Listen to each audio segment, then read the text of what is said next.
Shalom, shalom, Dani. Welcome to the podcast. Dani Beit-Or has been investing in U.S. real estate for over 20 years and has facilitated 5,000 plus property transactions across 40 plus metros. He started by buying his first rental sight unseen from Tel Aviv, Israel, and in 2002, before Zillow, Google Maps, or any modern tools even existed.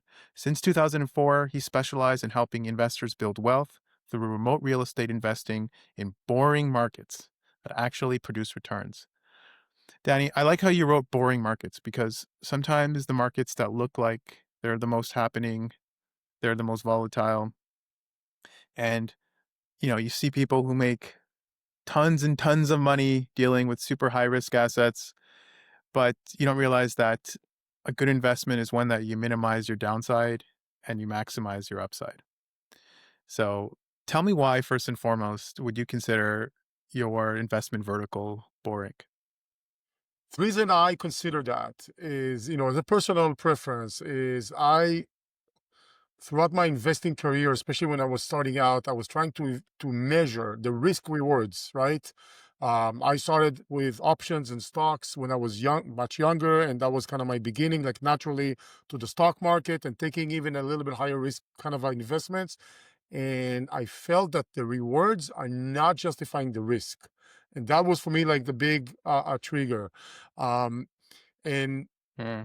when I came across real estate and even residential real estate and even in US residential real estate, you know, for 20 plus years, when I go through, challenge my own thinking, my own status quo about it, and come back to a full cycle of investing, I'm very biased about residential investing, but I try to also revisit my own thinking. And I always come back to the same place that relatively to other vehicles, for me, done correctly, if you buy boring type of assets of houses and hold them in quality area and hold them for long term, it's almost one of the only financial vehicles that I am able to see that are providing you exactly the opposite, like relatively lower risk. It's never no risk, and an amazing upside in terms of leverage, appreciation, cash flow, and tax benefits. So when there's usually between the type of investments and the type, vehicle and risk, there's correlation between the risk rewards. There's one of the only few things that I'm not saying there isn't, but there is not in the same correlation to many other type of financial vehicles. So for me, that is a super Hmm. attractive proposition to start with. I want to talk about the psychology of sight unseen for just a moment because we tend to stick with what we're comfortable with. And it's so weird because we put our education cap on, we go to school for 4 years, we're constantly venturing out of our comfort zone to obtain additional knowledge. However, when we enter the workforce, we'll study our local area, perhaps our city. And I wonder what the psychology is that we don't broaden our demographic to include the entire United States, for instance.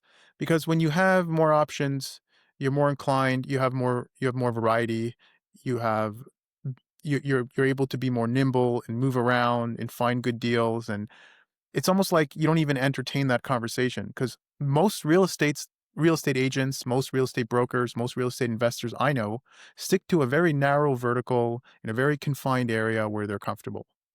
And explain to me the psychology of why you think that Yeah. is and why in your perspective that's such a limitation.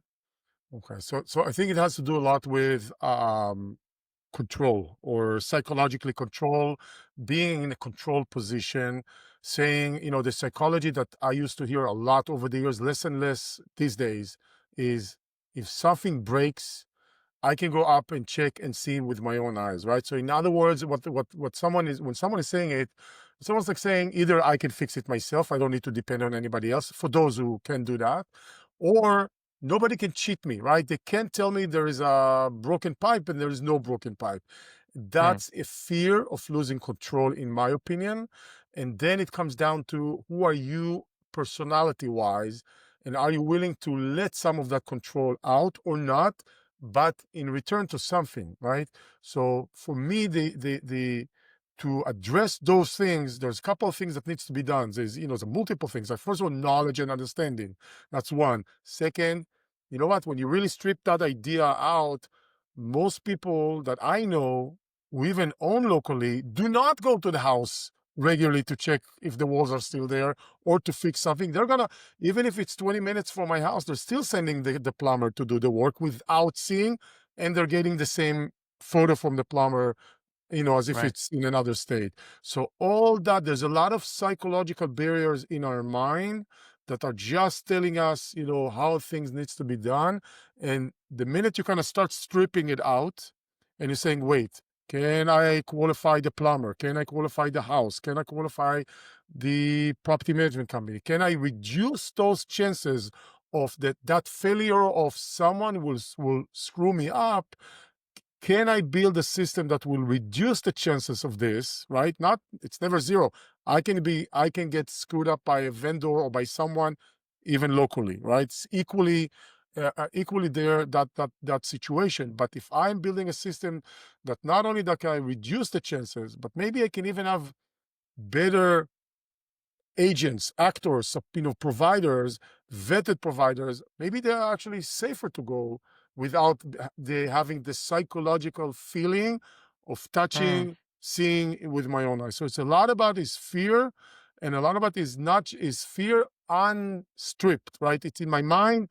I have to see, I have to check, I have to know, I have to see with my own eyes. And once you're able to distance yourself from that need, then the whole options, a world of option is opening to you, right? It's interesting. not everybody can do that.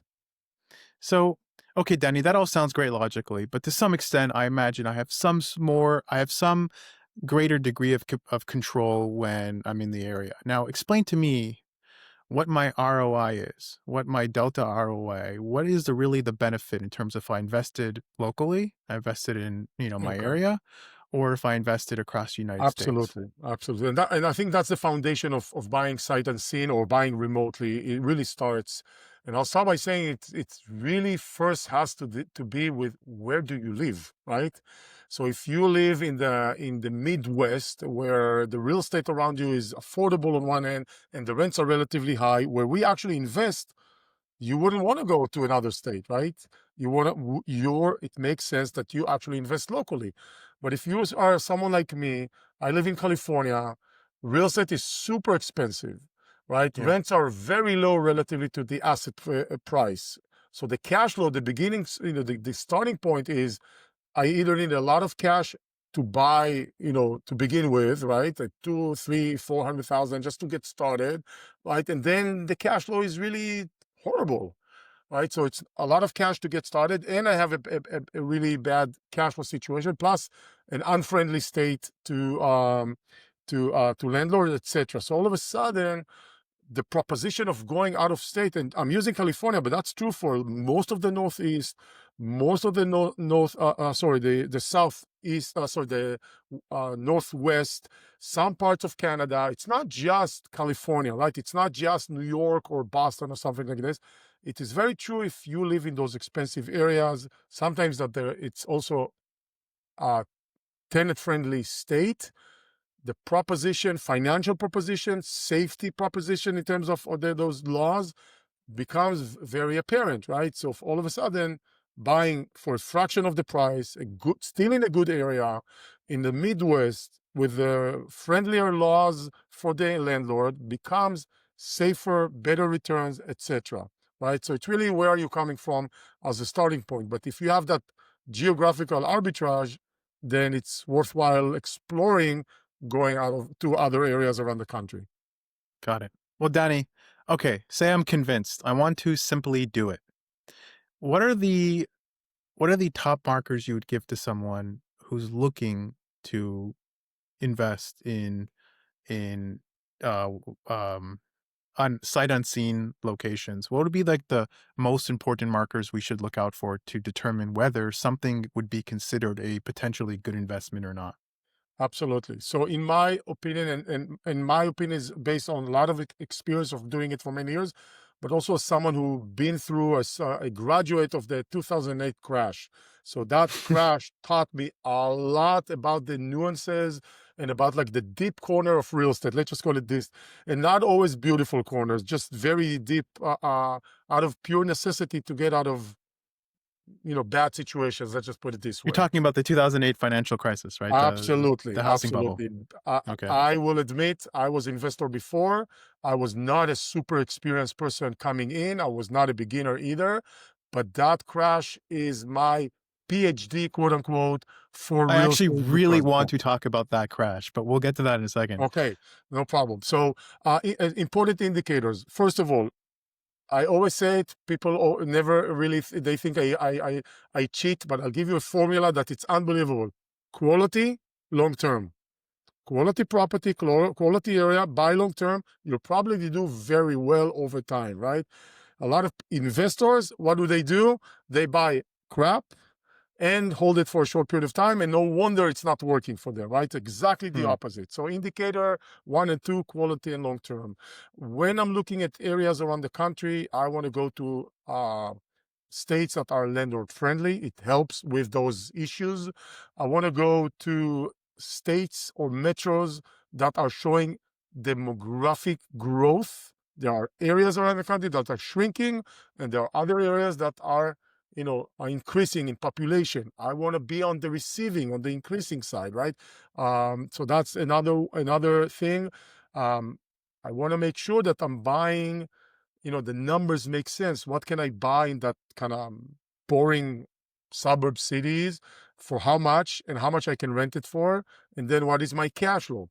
A lot of investors are not looking at the cash flow; they're looking at the rental ratio. Some in this industry are using what's called the 1% rule. I think it's a very superficial and ignorant way to go about looking for properties, because cash flow is what I care about. Some other things as well, and not necessarily just how much I can rent it for. Right? There could be a huge Hmm. gap between the actual rent and the actual cash flow between different areas.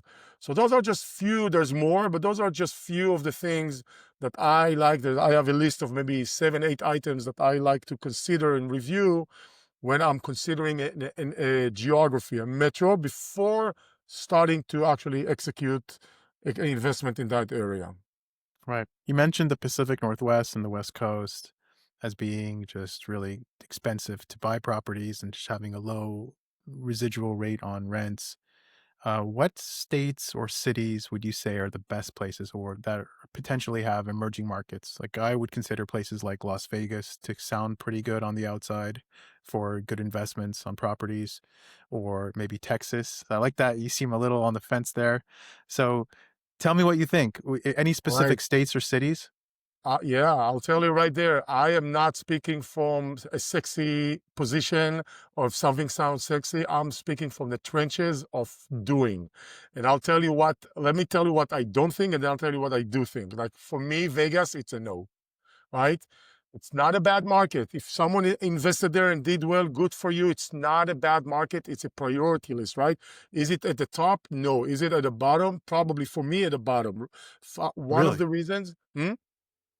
Yeah, I'm surprised to hear that. Yeah, I know people like Vegas, right? The reason I don't like Vegas personally is because every time we have an economical, like turbulence, Vegas suffers first, because Vegas is very concentrated on mega employers, multiple mega employers sitting on one industry. This is a one industry kind of a town, right? I don't care about Zappos. They're not that I mean, I Mm, care about them, but they're not a big employer. I don't care about other, employers that are feeding from this huge mega industry.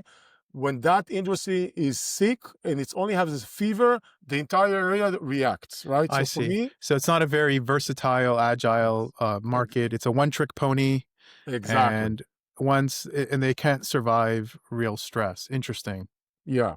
Again, not necessarily bad. I think we can do better, right? Safety, you're reducing risk. That's part of what I try to do.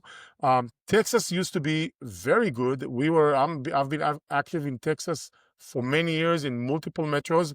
The challenge in the past 2 3 years is that with the interest rate, climbing up, and some of the Texas markets doing very well, and the property taxes, which is a high rate also creeping up, and the insurance rate more than creeping up, all of a sudden it has gotten to be extremely hard to cash flow.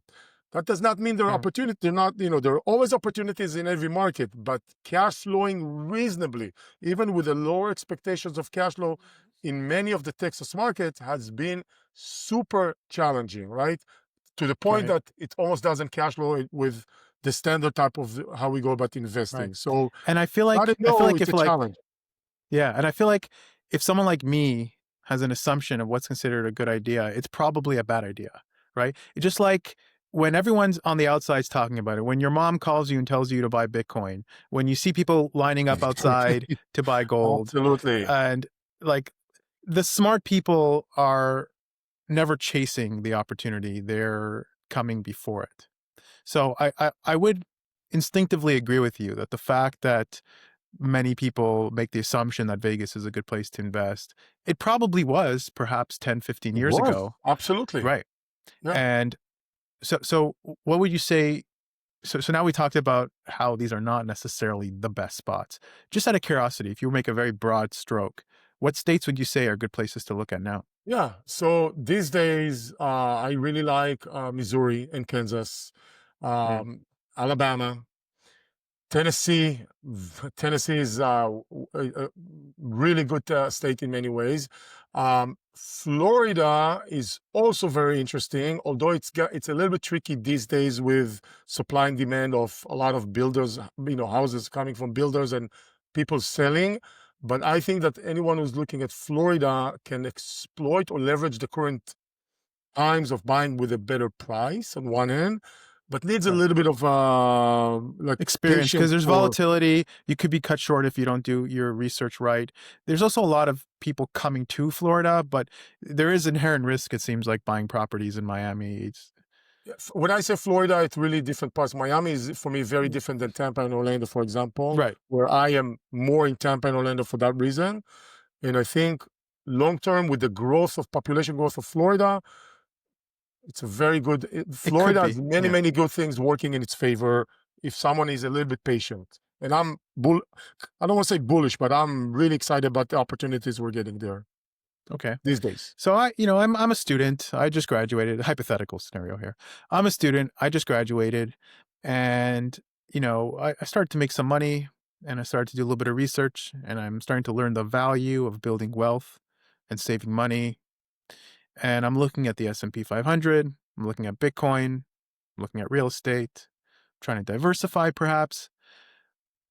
And I say, hey, Danny, I got $50,000 in just as liquidity. How can you help me? What would you recommend I invest in, just as a real beginner who's starting out this process? I'd say, first of all, I'd say that in most cases, as a beginner, either call me when you have at least 80. Sorry, don't get offended. Get to 80 or find a friend. Better yet, I prefer you don't wait, but find a friend that come and make it at least 80, right? 80,000. Right. Now, it's not that you cannot buy with 50,000, but you'll probably ending up buying something on the lower side of things, a lower end neighborhood, size of a house, location, condition of the house.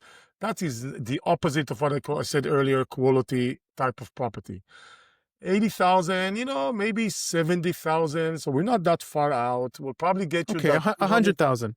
Yeah, 100,000 is excellent. We can even do 100 and not use all of it. That will buy us a nice single family home in the suburbs with good schools for the most part, 30% down, maybe 250, $300,000, purchase price. These days, some of those houses we're able to buy them below market value, and you buy it, you own it with a mortgage and rent it out. Hmm. 5 years from now, Danny, how do you see this industry evolving? And more particularly, how do you see yourself evolving as an investor? Um, I think there's a lot of growth that I'm seeing in this industry because 10 years ago, 15 years ago, the idea of investing out of state was not, it was around. It's nothing new, but it's starting to be more from a rare and less people are doing it. I think the industry had matured in the sense that how many properties do you have? How many properties do you have out of state? It's easier to do, easier to execute. For me, I can see that because the industry with the information and YouTube and all of that, there's a lot of noise on one end, but there's a lot of maturity in knowledge, right? Of understanding or ability to access the right knowledge, especially with the refinement the AI is bringing. So for me, maybe the challenge of knowledge, that it's one of the major buckets that we're dealing with, is helping our clients overcome the knowledge gap. That may take a shift a little bit, and people become more knowledgeable, more aware, more understanding. And that actually, we already started to tackle that. I'm actually more chasing the unique opportunities that we are able to build, and that, I think, something that the AI is still not able to do. Maybe it will. Hmm. So it's more about, instead of, many years back, I used to say, let's go to Nashville, and for you, let's buy in Nashville. For you, let's buy in Kansas City. Today, listen, there's something very interesting happening in Tampa right now. I think that we should go after that. So I'm more opportunity chaser versus a market chaser. And when I say opportunity chaser, none of those opportunities are just sitting out there and they're like, you go out and find them. It's, here's something interesting. How do we make this property that looks interesting to begin with to an interesting opportunity by negotiating, by finding unique deals, by buying at bulk. So it's more about, you know, deal or transaction building, creating, putting all the details together, turning something that we could buy and it'd be okay, to let's buy it and make it greater cash flow, more equity, leverage the sign of the times, get better pricing, optimization. So a lot of twists and optimization on finding that unique one. Or it's not a one of a million. It's just, here's a good one, let's just make it better. Here's another good one, let's make it better. Right. So just How out to of tackle curiosity, it. what kind of properties do you try to look into? Is it, you buying just empty lots? Are you buying broken down houses and fixing them up? Are you buying houses ready to go? Generally, where do you see your best Yeah. your best So positionings? generally, we're buying houses that are nice houses in good condition, that I would call it rent ready or very close to rent ready. Hmm. So they're not broken down. We don't need to invest now 2 months and $50,000. We may need to spend 5 to 10K to freshen them up. We call it the make ready. That's the majority of them. Every once in a while, we'll maybe go after something that is like the grandma house still has wallpaper from the 1970s, that needs a lot of paint and flooring and new roof. And that would be a little bit more extensive cosmetics, but it's not a full gut rehab or building from the ground up.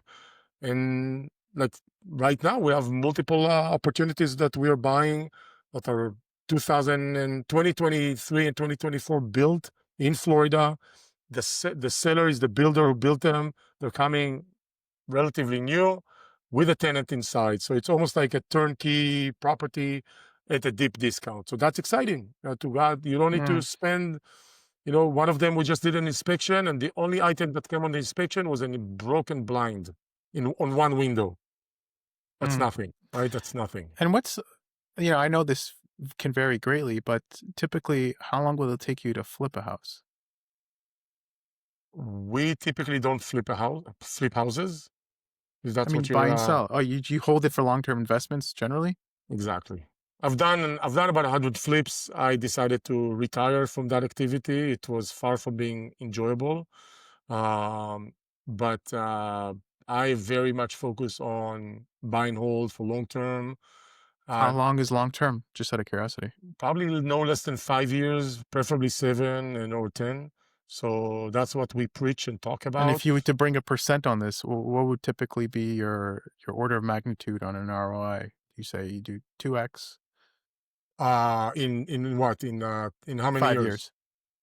5 years will probably be close to 2x on the value, something like That's pretty that. good. That's really Yeah. good. Yeah. Yeah.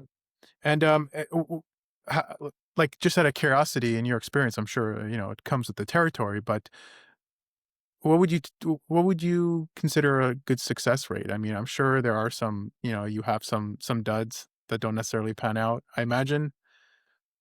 So, how often do you say, "Hey, this is a bad investment. It's time to cut my losses"? When I dropped the flips for that reason, because some of them were amazingly well, and the last, I don't know, 10 were catastrophic, Mm, in every possible way. Um, I'm sorry to mm, say, it doesn't sound honest, but for me, a horror story would be 2 months vacant. That's a terrible situation. right, Or we were expecting to spend 7,000 on the make ready and it ended up being 10,000, right? That's for me a bad day at the office where I got my client like, complaining about it. Uh, Even a 3 months vacancy or 4 months that we don't have many, but it does happen over the next 5 7 years plus. It's almost, I don't want to say insignificant, but it right. becomes, we actually built for it. I mean, we planned for it. It's not that we ignore the vacancy. We are in our model. We plan for it. So um, a bad situation is one of my clients who just sold after 2 years a property where I tried to do anything in my power to prevent him from doing it, because why did, you're gonna maybe break even after 2 years, and he knew that, right? So it's a it's not a property that you buy and sell in 2 years and you will be profitable, maybe break even. And on the top of that, the timing to sell a property right now, it's not really good timing. So he wanted to sell for whatever reason, right? So I wasn't able to Yeah. prevent it. And for me, it's a bad day because he's unsuccessful and he's kind of bitter, although he went against the People original people are plan. impulsive. Good investor. Yeah, I mean, to make money, you really have to be able to wait things out. There's a certain element of discipline and patience, and I think correct, stuff like volatile stock markets really do train you to be exceptionally patient and correct, waiting for the right position. You're right. Like strong people don't sell, but smart people also know when to sell. And correct. listening to someone who's been doing it for years is usually the way to go. Hmm. So I just out of curiosity, where like when you look at an area, what gives you that intuition to say, hey, this looks like this would pan out? I know you talked about your two metrics earlier, but with years and years of experience, you look at a place that looks great, you're like, that's a red flag. I'm not feeling it. So the true red, well, let me see. It all comes down to the individual. I mean, the area, we also, it's not a solo decision. I use local teams and I want their input. I use the local agents and property managers to help me make a decision. You know what? I'll tell you what I found over the years. If I come with my own belief system to an area and I say, okay, I always buy 3-2, one car garage, or 2 stories, that's wrong, right? Every area has its own cultural Mhm. twist. Or for example, if I come with my 3-2, 4-2 to Salt Lake City, where the average family there has maybe 4 kids or 5 kids or 8 kids, right? They are not looking for the 4-bedroom houses. They're looking for the 5 and 6. So I can come in with my belief system and the market will Right. slap me back and saying you're wrong. So I have to come up with an open mind. I don't know to tell you the answer. I'll tell you that my answer to this question is when I come to a new market, I always ask the local The team, what professionals, is your right? thing? What is your iffiness? What is your, something that I'm not familiar with Mm, culturally, maybe something because of the weather. And there's always something. And they're like, okay, I'm listening because you know better, this works here or you should be avoiding this here. And I don't want to come with a preset because I've been doing it for 20 years. I know best. I know, but I don't know best. got it. Danny, how can people get in touch with you? Um, my web identity is Simply Do It. Simply Do It. So my website is simplydoit.net.